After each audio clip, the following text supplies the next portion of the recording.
300조 원짜리 빚의 무덤. 한때 중국의 두바이를 꿈꿨던 거대한 인공섬이 있습니다. 바로 해화도인데요. 어떻게 이 화려했던 꿈이 처참한 몰락으로 끝났는지 오늘 그 과정을 자세히 들여다보겠습니다. 이 프로젝트의 운명을 딱 한 문장으로 보여주는 말이 있습니다. 중국 소셜미디어에서 나온 말인데요. 바로 현대판 아방궁의 최후라는 표현입니다. 그 옛날 진시황의 사치와 폭정의 상징이었던 아방궁에 빗댄 거죠. 그만큼 이 프로젝트의 결말이 허무하고 또 처참했다는 뜻입니다. 그리고 이 모든 분개의 한가운데 바로 이 숫자가 있습니다. 우리 돈으로 300조 원이 훌쩍 넘는 돈. 개발사인 헝다그룹이 짊어진 천문학적인 빚인데요. 사실상 오늘 우리가 파헤칠 이야기의 시작이자 끝이라고 할 수 있습니다. 그래서 오늘의 핵심 질문은 바로 이겁니다.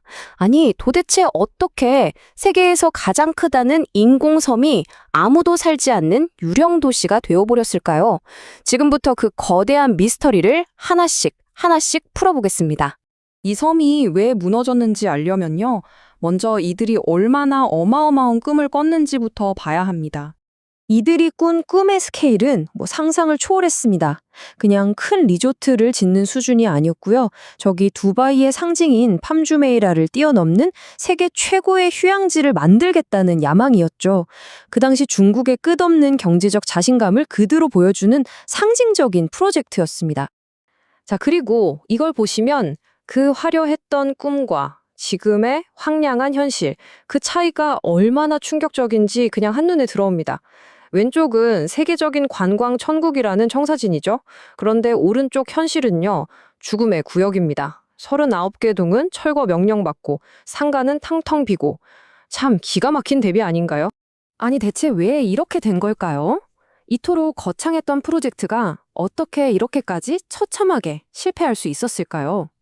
자, 지금부터가 핵심입니다. 그 원인을 한번 제대로 파헤쳐보죠. 이 프로젝트 전체가 아주 특정한 경제 모델 위에 세워졌는데요. 바로 부채주도형 과잉 모델입니다. 말이 좀 어렵죠?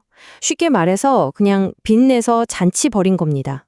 마치 신용카드 돌려막기 하면서 계속 더 비싼 물건을 사는 것과 같아요. 당장은 화려해 보이지만 언젠가는 터질 수밖에 없는 시한폭탄인 거죠.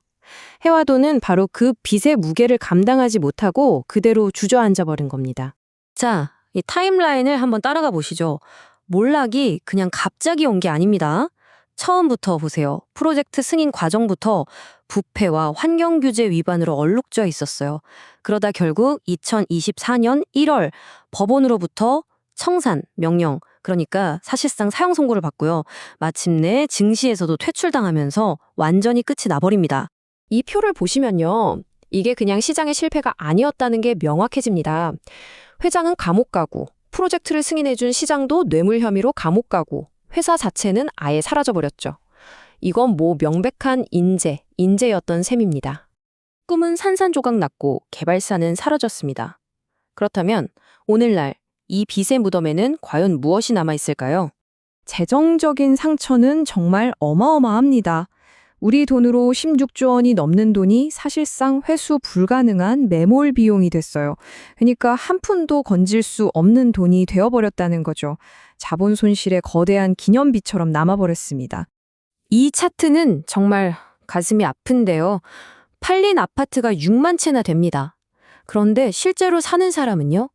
저기 아주 작은 조각 보이시죠? 소수의 은퇴한 분들이 이 거대한 콘크리트 숲에 고립된 채로 살고 있다고 합니다. 6만 가구의 꿈이 그냥 공중에서 증발해버린 겁니다. 바로 그래서 이런 말이 나오는 겁니다. 서민의 피눈물로 지은 성. 결국 누군가의 거대한 야망이 평범한 시민들을 희생시켜서 만들어진 악몽이 되어버린 거죠. 그런데요, 이 이야기가 단순히 실패한 섬 하나 얘기로 끝나지 않습니다. 이게 왜 중요하냐면 이 섬의 이야기가 중국 경제 전체에 보내는 아주 심각한 경고이기 때문이에요. 이 핵심 요점들이 바로 그 이유를 말해줍니다. 해화도는 중국 부동산 거품 붕괴의 가장 극적인 상징이 되었고요. 회수 불가능한 거대한 좌초자산으로 남았습니다. 더 나아가서 팔리지 않는 부동산에 돈이 묶인 지역 은행들의 유동성 함정 문제를 드러냈죠. 전문가들이 2027년까지 부동산 가격이 더 하락할 거라고 예측하는 가운데 해와도는 더 큰 위기에 전조일 수 있다는 겁니다. 그리고 이 모든 것은 우리에게 가장 중요한 마지막 질문을 남깁니다. 해와도의 비극은 중국 부동산 위기의 시작일까요? 아니면 끝일까요?